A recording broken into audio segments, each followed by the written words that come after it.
जय हिंद बच्चों, ई maths classes में आप सभी लोगों का स्वागत है।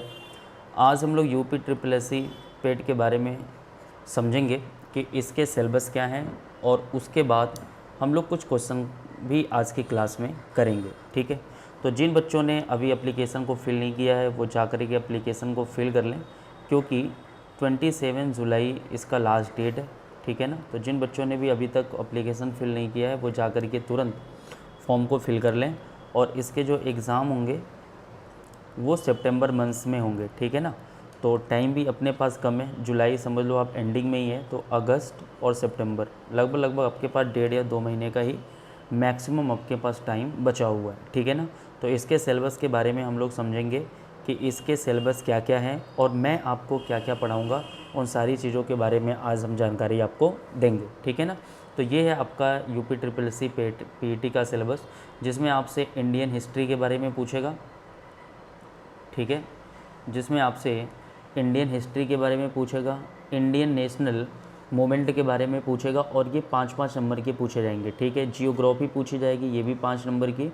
इंडियन कॉन्स्टिट्यूशन से रिलेटेड क्वेश्चन आपसे पूछा जाएगा, वो भी 5 नंबर का।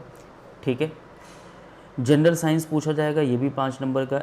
एलिमेंट्री अरिथमेटिक पूछा जाएगा, ये एलिमेंट्री अरिथमेटिक जो है ये 5 नंबर का पूछा जाएगा, ये मैं आपको पढ़ाऊँगा। ठीक है, जनरल हिंदी भी 5 नंबर की पूछी जाएगी, जनरल इंग्लिश भी 5 नंबर की पूछी जाएगी।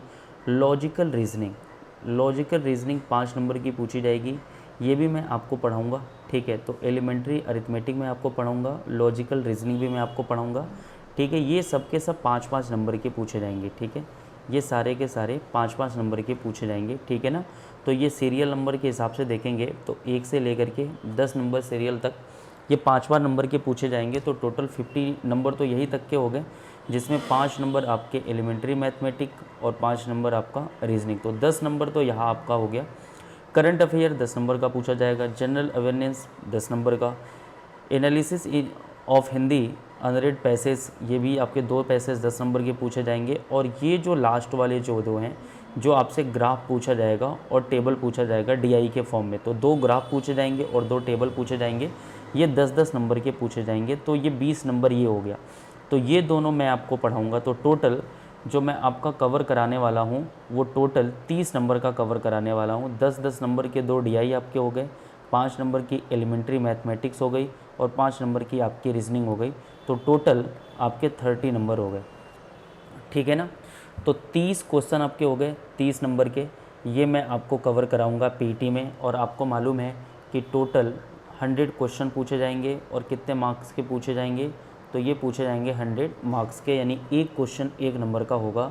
तो 100 क्वेश्चन 100 नंबर का हुआ, जिसमें से 30% मैं आपको कवर करा दूंगा एग्ज़ाम के पहले। ठीक है ना, तो आइए चलिए आगे की तरफ बढ़ते हैं और देखते हैं आगे रीजनिंग के सिलेबस में अकॉर्डिंग टू सिलेबस जो बोर्ड ने आपको दिया है उसके हिसाब से रीजनिंग में क्या क्या चीज़ें पूछी जाएंगी। तो ऑर्डर एंड रैंकिंग पूछा जाएगा, ब्लड रिलेशन पूछा जाएगा, कैलेंडर एंड वाच, कैलेंडर और घड़ी पूछी जाएगी, cause and effect, coding decoding, conclusive reasoning, यानी कि ये टोटल 6 पॉइंट यहाँ पे दिया हुआ है, ये 6 पॉइंट तो मैं आपके कवर करा दूंगा रीजनिंग के। ठीक है ना, आगे बढ़ते हैं।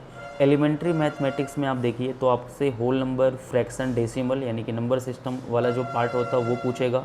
सेकंड आपसे परसेंटेज के बारे में पूछेगा, सिंपल अरिथमेटिक क्वेश्चन पूछे जाएंगे, स्क्वायर रूट, क्यूब रूट के बारे में पूछा जा सकता है, स्क्वायर एंड स्क्वायर रूट भी दिया है, एक्सपोनेंट एंड पावर के बारे में भी आपसे पूछेगा और एवरेज के बारे में भी पूछेगा। तो 6 पॉइंट आपसे को यहाँ पे दे दिया है। ठीक है ना, तो ये 6 के 6 जो भी बोर्ड का आपका सिलेबस है ये सारे के सारे मैं आपके कवर करा दूंगा इसी चैनल के माध्यम से। ठीक है ना, और ये सब फ्री ऑफ कॉस्ट होगा।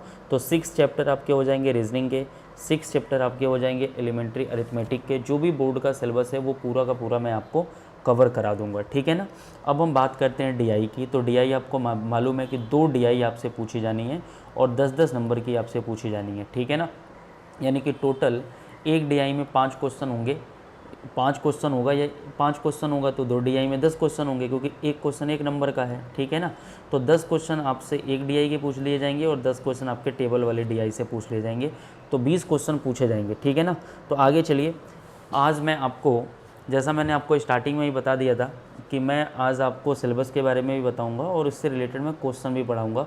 तो जो सबसे इम्पोर्टेंट है, आपको मालूम है डीआई इम्पोर्टेंट है क्योंकि 20 नंबर की पूछी जाएगी, ठीक है ना। तो हमने डीआई की ही स्टार्ट कर दिया आज से कि सबसे पहले हम डीआई वाले को ही कवर करते हैं, ठीक है ना। तो ये जो डीआई है वो कौन सी वाली है, ये दंड आरेख वाले हैं, ठीक है ना। तो देखो इस तरीके से दिया होगा, एक आपका ये डायग्राम बना होगा दंड आरेख का और उससे रिलेटेड आपसे क्वेश्चन पूछे जाते हैं, क्लियर है ना। तो क्वेश्चन हम लोग पढ़ते हैं और देखते हैं किस तरीके से क्वेश्चन को सॉल्व करना है।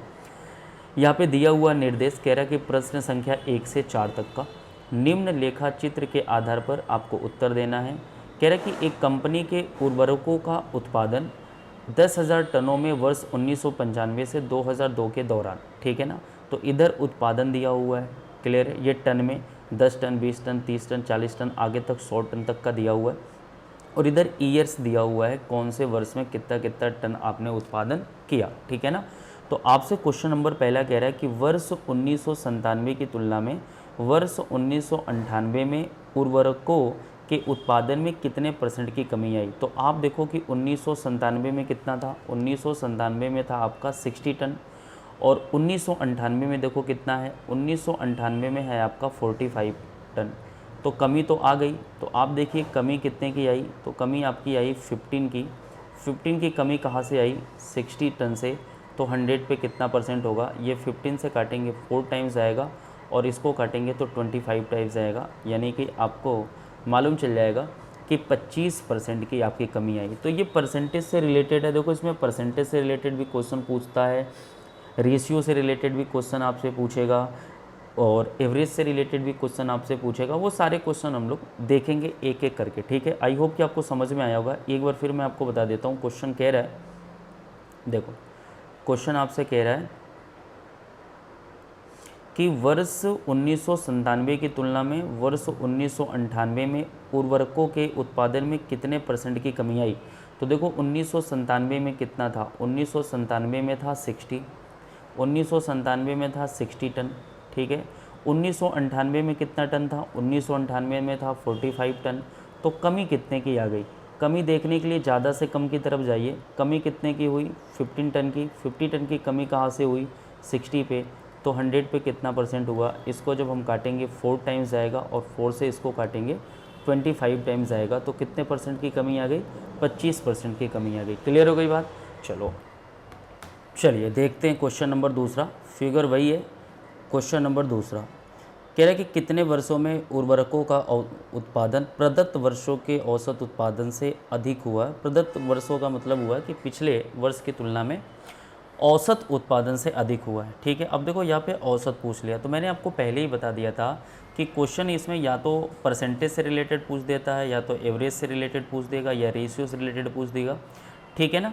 परसेंटेज, एवरेज, रेशियो ये तो कॉमन है, और भी अलग अलग टॉपिक जो अरिथमेटिक के हैं उससे रिलेटेड क्वेश्चन आपके एग्ज़ाम में डीआई में पूछ ले जाते हैं, ठीक है। फिलहाल आपसे कह रहा है कि औसत उत्पादन से अधिक हुआ है, तो अपने को क्या करना पड़ेगा कि इनका एवरेज निकालना पड़ेगा टोटल का, तभी हम बता पाएंगे कि कौन से कितने वर्ष ऐसे हैं जो एवरेज से अधिक हैं, ठीक है ना। तो सबको ऐड करो। एवरेज का मतलब होता ही है कि सभी संख्याओं का योग बटे कुल संख्या। तो सबको ऐड कर लो। सबको जब हम ऐड करेंगे 45, 65, 50, 75, 80, ठीक है ना। टोटल कितने हो गए, 2, 2, 4, 2, 6, 2, 8, ठीक है। तो 8 का हम इसमें क्या करते हैं, डिवाइड करते हैं। तो जब इसको हम ऐड करेंगे तो ये 440 आएगा, अपॉन 8 कैंसिल आउट करेंगे तो कितना आ जाएगा, 55। तो अब अपने को देखना है कि ऐसे कितने वर्ष हैं जो ये अपना एवरेज है 55, इससे अधिक है। तो इससे अधिक ऐसे कौन कौन से वर्ष हैं, एक तो ये 60 है जो 55 से अधिक है, एक आपका 65 है जो 55 से अधिक है, एक आपका 75 है जो 55 से अधिक है, और एक आपका 80 है जो 55 से क्या है, अधिक है। तो कुल कितने वर्ष हो गए, 1, 2, 3, 4। तो 4 वर्ष ऐसे हैं जो औसत उत्पादन से क्या है, अधिक है, ठीक है ना। तो चलिए फिलहाल अब आगे की तरफ बढ़ते हैं, अगले क्वेश्चंस की तरफ।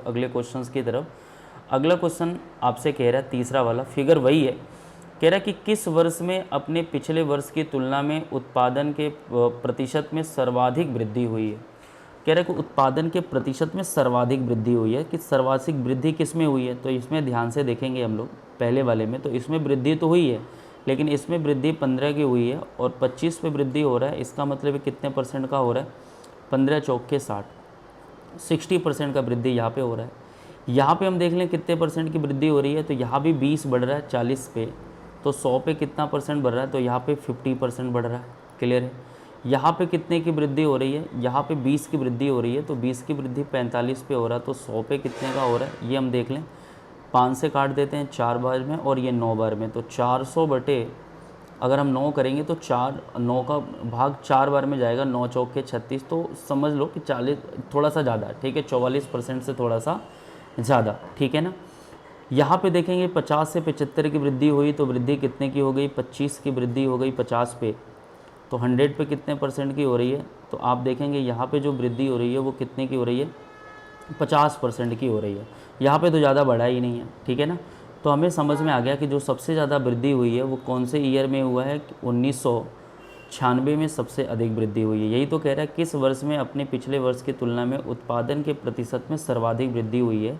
तो जो सर्वाधिक वृद्धि हुई है वो 1996 में हुई है, ठीक है ना। एक क्वेश्चन और देख लेते हैं, क्वेश्चन नंबर 4, फिगर वही है। क्वेश्चन नंबर 4 कह रहा है कि वर्ष 1996 तथा 1997 में उर्वरकों के कुल उत्पादन और वर्ष 1995, 1998 तथा 2000 के कुल उत्पादन का अनुपात क्या था। अब हमें रेशियो बताना है इसमें, ठीक है ना। तो हम आसानी से बता सकते हैं 1995 और 1996 का। देखो 1995 और 1995 का, तो इसमें कितना था? 25 और 40। हमें रेशियो बताना है। किसके साथ बताना है? हमें बताना है 95, 98, नहीं एक मिनट, हमें 96 का करना है। ध्यान से देखो, हमें जो बताना है वो 96 और 97 का बताना है। तो 96 और 97 का कितना हो गया? 96 का हो गया 40, 97 का हो गया 60। इसका अनुपात किसके साथ बताना है? 95, 98 और 2000 के साथ। तो 95 का कितना है? 25, 98 का कितना है? 45 और 98 का हो गया 2000 का दिया हुआ है 50, ठीक है। इसके साथ अनुपात बताना है। ये 100 हो गया और ये कितना हो जाएगा? 45 और 25 मिलके 70, 70 और 50 मिलकर के कितना हो जाएगा? 120। तो जो अनुपात बनेगा वो 5 रेशियो कितने का बन रहा है? 6 का बन रहा है। ऑप्शन नंबर कौन सा हो जाएगा? ए। क्लियर है? तो इस तरीके से डीआई के क्वेश्चन आपके एग्ज़ाम में पूछे जाते हैं, ठीक है।